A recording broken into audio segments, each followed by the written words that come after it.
Vous êtes là? Vous êtes là? Pour les supporters de l'US Arregnon, l'année sportive 2015-2016 a été riche en émotions. La saison débute avec un nouvel entraîneur, Éric Becker, qui remplace Bruno Paterno. Si le premier déplacement de l'année à Moulins se solde pour l'USU par une défaite 2-1, le premier match à domicile, le 22 août, se conclut par une victoire de bon augure 1-0 face à la réserve pro de Sochaux sur un but d'Amara Keita au terme d'un match très encourageant.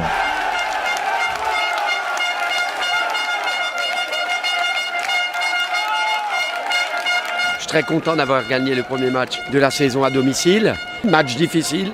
Sochaux est une très bonne équipe. Ils n'ont pas gagné la Gambardella pour rien. Voilà, la saison elle est lancée. Bon, maintenant je sais que chaque match a sa part de vérité, chaque match a ses difficultés. Mais bon, je suis confiant. On a un groupe qui est bien, qui vit bien. Non, je crois qu'on peut être confiant. Malgré une entame encourageante, l'USU enchaînera une longue série de défaites et de matchs nuls. Une défaite 2-0 tout d'abord à Chasselet, puis une autre à domicile 1-0 face à Grenoble le 5 septembre. Généreux dans l'effort, les Bleus rivalisent avec les Isérois, mais ratent les occasions qui leur auraient permis de faire basculer le match et ils ne parviendront pas à inverser la tendance. Avec 3 défaites en 4 matchs, l'USU prend déjà du retard. Revenu d'un déplacement au Puy avec un match nul, les Bleus accueillent Jura Sud le 19 septembre. Les performances de l'USU sont prometteuses avec ce but de Jay à la première minute, puis celui de Sherman à la 15e sur pénalty, mais la rencontre se soldera par un match nul de partout. L'équipe perdra malheureusement Martial Riff, touché au genou droit. Un gros coup dur pour l'équipe qui perd un de ses piliers pour de longs mois. Il faut faire mieux dans les prochains jours, surtout ne pas perdre. Je pense qu'aujourd'hui on a vu du match de haut niveau, on a vu des belles choses. Le championnat est encore long et puis j'ai confiance pour que l'équipe progresse et continue et puis qu'on ait du beau spectacle. Et du beau spectacle, il y en a eu, notamment à l'extérieur face à Saint-Louis, d'où les Bleus rentrent pourtant vaincus, à Monceau, que les Bleus battent sèchement 5-1, et à domicile le 31 octobre, où l'USU s'impose face à Yzeure sur le score de 2-1, avec des buts de Sherman et Bénédicte.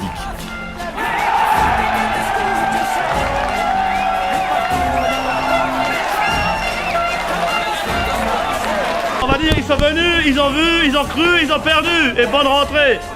Mais la suite de la saison n'est qu'une série noire. Battus 3-1 à Lyon-Duchère, les Bleus espéraient s'imposer face à Villefranche à domicile, mais après ce but de Dumas à la 39e, les locaux ne parviendront pas à inverser la tendance. Un jour sans pour l'USU, qui par son jeu approximatif fut méconnaissable. Après un match nul ramené de Mulhouse et une défaite à l'extérieur face à l'Olympique lyonnais, l'USU sombre littéralement à domicile face à Drancy. Mais si les choses se corsent sérieusement en championnat, en Coupe de France, les Bleus excellent. En battant Chiraïn 6-1, l'USU accède au 32e de finale pour la seconde année consécutive.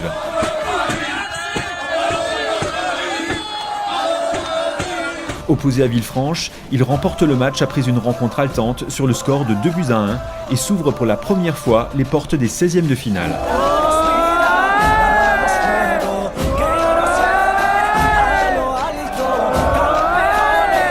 Le 19 janvier 2016, l'USU vit un événement historique avec l'accueil de Niort, une équipe de Ligue 2 pour les 16e de finale. 4 jours avant cette rencontre historique, le déblaiement du stade nécessite l'implication de tous. Ils ont plutôt intérêt à gagner ce match avec tout le boulot qu'on fait là. Rien n'est impossible, bon, c'est une Ligue 2, il y a 2 niveaux d'écart, voilà, après il faut se dire qu'on a peut-être une petite chance, il faut la saisir. Mais bon, moi je suis confiant quoi, donc. En attendant, lors des derniers entraînements, on sent les joueurs et le coach particulièrement motivés et impatients d'en découdre. De la pression, on n'en aura pas parce qu'on n'a rien à perdre. Donc de ce côté-là, de la pression, c'est pas comme si c'était les premiers tours ou une équipe inférieure. Donc là, on a tout à gagner. Donc mentalement, on n'aura pas de pression de résultat. On aura juste notre pression qu'on se met positivement chaque week-end pour être performant. La semaine d'entraînement s'est super bien passée. C'est vrai que la magie de la Coupe de France fait que on se sent revigoré, tout le monde a envie de jouer, tout le monde est super motivé. Donc on va retrouver, je pense, en tout cas l'état d'esprit qu'on avait à Villefranche. Et voilà, pour essayer de créer un exploit, parce que ça sera un exploit de battre une Ligue 2 à la maison. On a hâte d'y être, maintenant c'est une chance, on n'a rien à perdre, donc on va tout donner et voilà, on y croit. 16e de finale de Coupe de France, putain, mais il faut qu'on s'en imprègne grave, les gars, grave. C'est quelque chose d'historique pour vous, pour le club.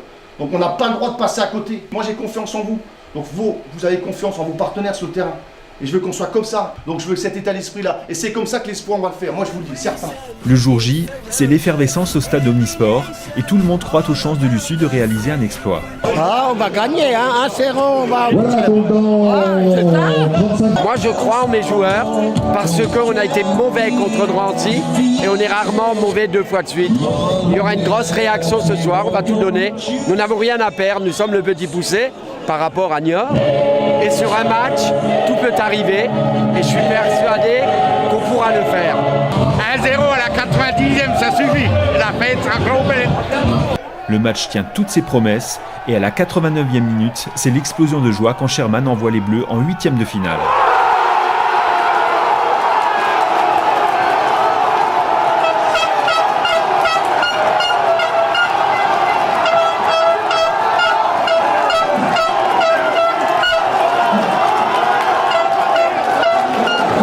Terrible ce qu'on a fait. C'est magique, j'ai anniversaire aujourd'hui, c'est le plus beau cadeau que je puisse avoir.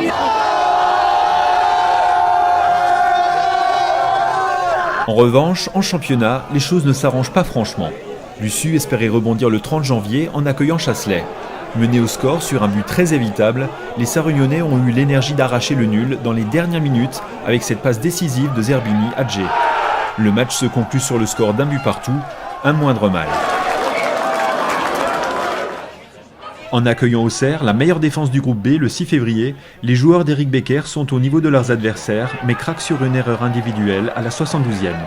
Dernier du classement après ce match en retard, les Bleus sont désormais dans une situation très délicate. 4 jours après ce match, retour à la Coupe de France pour un événement historique. Les Bleus se préparent à accueillir Lorient, un club de Ligue 1, en 8e de finale de la Coupe de France. L'esprit est bon, malgré que on est dans une mauvaise passe en championnat. Là maintenant, on met un petit peu le championnat de côté, puis on a une belle fête qui se profile demain soir. Donc bien entendu qu'on est dans un très bon état d'esprit, les joueurs aussi, mais on attend ça maintenant, avec impatience.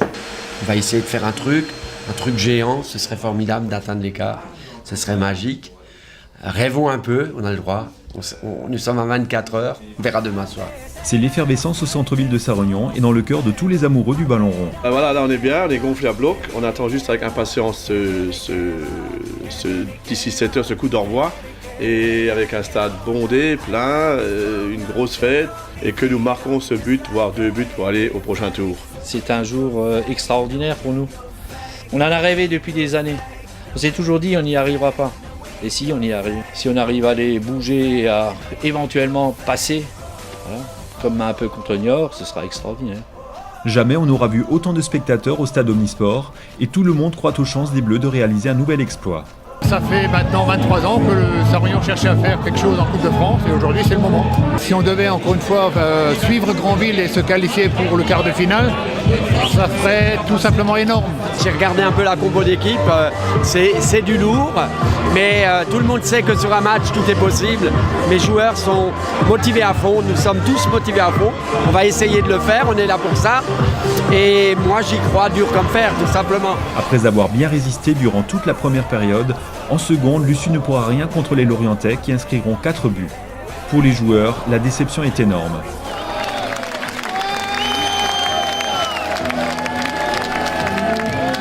C'est un rêve. Nous, on veut aller le plus loin possible. On a tout donné, on y croyait. Moi, j'y croyais dur comme fer. Je voulais vraiment passer. C'est le rêve d'une vie, d'un joueur. C'est le rêve d'un joueur amateur. Voilà. Aujourd'hui, c'est très dur. Je suis super fier d'eux, franchement. Le 4-0 est un petit peu trop large, mais super content de ce qu'ils ont produit. Franchement, maintenant, on va penser à Grenoble, tranquillement. À Grenoble, justement, le 13 février, chez le leader, les Sarre-Unionnais évoluant en rouge et noir font face à la dure réalité du championnat. Après avoir tenu bon pendant une mi-temps, l'US Sarre-Union a ensuite craqué physiquement et s'est incliné 2-0. De retour d'un autre match à l'extérieur, à Sochaux, avec un match nul, un partout, Luçu est toujours bon dernier. Et à domicile, le 12 mars face à Saint-Louis, les choses se corsent encore lorsque les visiteurs profitent d'une ouverture pour rafler la mise. Après cette nouvelle défaite 1-0, l'avenir s'assombrit pour Luçu et la crise couve. Aujourd'hui, je suis très déçu. On attendait le sursaut d'orgueil, on attendait au moins le match nul, voire la victoire. C'était la victoire qui était en jeu, parce que quand on est dans une situation aussi grave que la nôtre, avec des joueurs de cette qualité, c'est pas possible. Donc à partir de lundi, il faut qu'il y ait du changement. Lors du match suivant, à domicile, le 19 mars face à Monceau, les joueurs sont coachés par un nouvel entraîneur, Fabrice Oumechkan. Après un début de rencontre plus qu'encourageant, avec ce but de Jay à la 17e, Sarre-Union avait des raisons d'espérer. Mais l'équipe a sombré en encaissant 3 buts.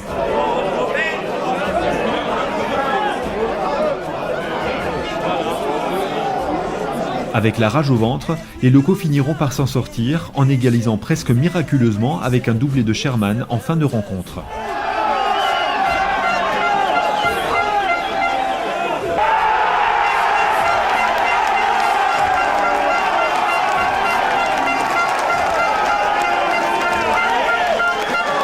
Les Sarre-Unionnais s'en sortiront par un trou de souris et le match s'achève sur un match nul 3 partout. Il leur en faudra plus pour s'extirper de cette dernière place au classement dont ils n'arrivent pas à se débarrasser. Mais Fabrice Oumechkan est confiant quant aux chances de maintien de son équipe. Je sens une équipe qui est concernée par la situation, très concernée, qui souhaite prendre ses responsabilités, qui a compris qu'elle a sa part de responsabilité sur les résultats, très clairement. C'est des garçons qui sont dans l'esprit et qui feront tout pour sauver le club. Ça, c'est une certitude. Le nul rapporté de leur déplacement à Jura Sud n'était pas suffisant. Et face au Puy, au stade Omnisport le 28 mars, la victoire était impérative. Malgré de multiples occasions, aucune des deux équipes n'a marqué. Avec ce score nul et vierge, l'avenir de l'USU en CFA ne tient désormais plus qu'à un fil. C'est sûr qu'on est dans une spirale qui est difficile, très difficile. Il n'y a pas d'explication. Il n'y a aucune explication à ça. Et s'il y en a, moi je ne les connais pas. Je pense qu'il faut qu'une victoire pour s'en sortir. Aujourd'hui, avec la semaine de travail qui a été réalisée, avec l'avant-match qui a été préparé, je ne vois pas autre chose qu'une victoire. Si on applique à la lettre ce que le nouvel entraîneur, ce que Fabrice a mis en place, qu'il a demandé aujourd'hui, il y a 4 points au bout. Mais après, la vérité, elle est là. Et le manager général a vu juste puisque c'est effectivement ce 9 avril face à Lyon-Duchère, qui plus est le leader du championnat, que les Bleus parviendront enfin à rebondir après 14 rencontres sans victoire. Soutenus par leur public, les Bleus exploitent toutes les occasions et c'est Sherman sur ce long dégagement d'Oscan et un décalage de Bénédicte qui s'impose en puissance.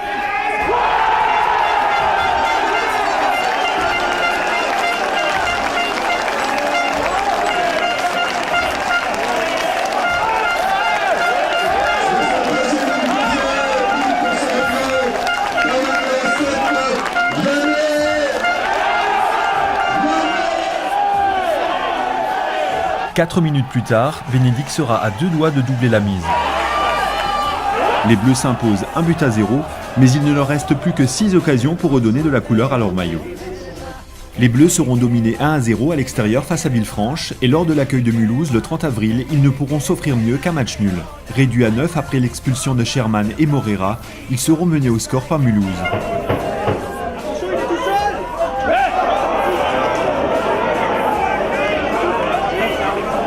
Les Bleus parviendront pourtant à sauver le nul par Keita en fin de rencontre.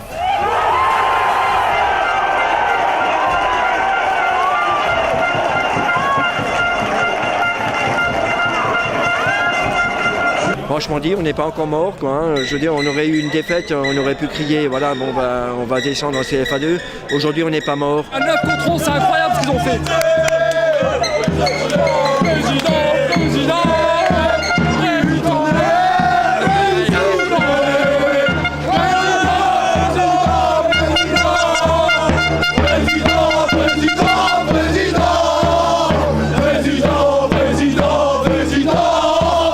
En déplacement à Auxerre, pas de miracle pour les Bleus, battus 3-1, mais face à l'Olympique Lyonnais, le 14 mai, l'USU signera l'un de ses plus beaux matchs sur le score de 3-0, Bénédicte marquant dès la 8e minute sur une frappe croisée.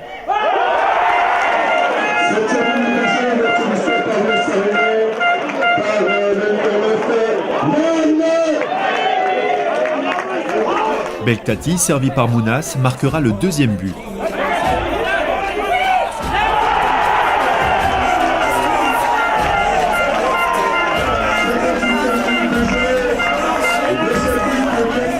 Lippmann parviendra à s'infiltrer dans la défense rhodanienne pour marquer le 3e but.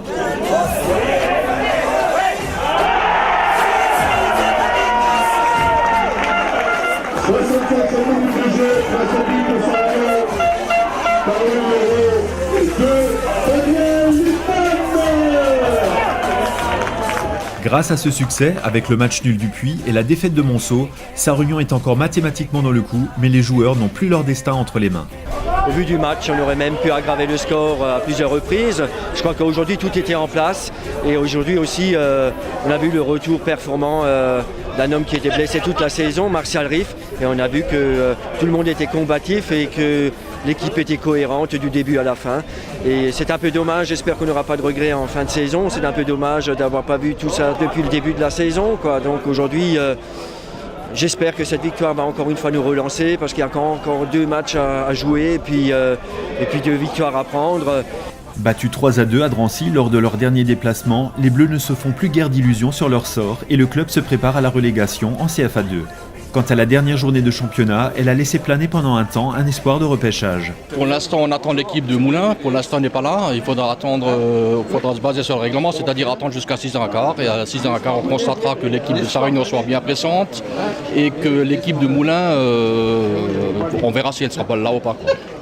L'équipe de Moulins ne s'est finalement pas déplacée et la saison s'achève sur un non-match. Quant aux joueurs, ils gardent un regard lucide sur leur dernière saison en CFA. On a quand même pris beaucoup de retard au début de championnat. C'était très compliqué quand même de se sauver sportivement, même si on avait l'occasion de le faire. Mais bon, maintenant, on va repartir sur une nouvelle saison, on va repartir sur de nouvelles bases et puis on va essayer de mieux figurer l'année prochaine. J'ai 2 de mes enfants qui sont titularisés en équipe CFA. Ouais, c'est vrai. Ouais. C'est énorme, regarde. Donc le numéro 3, Marc Keller, et Manu, le 7. Ça fait 3 ans que j'ai plus mis les pieds sur un terrain de foot, donc ce matin, ma surprise était d'autant plus grande quand mon père m'a annoncé ça. Et c'est un honneur pour moi d'avoir été retenu aujourd'hui dans le groupe, parce que c'est le rêve de tout joueur de foot de l'EF Sarre-Union. Et voilà, ça aurait été une fierté d'endosser ce maillot-là. Mais voilà, on va remettre ça la saison prochaine ou plus tard, avec plaisir.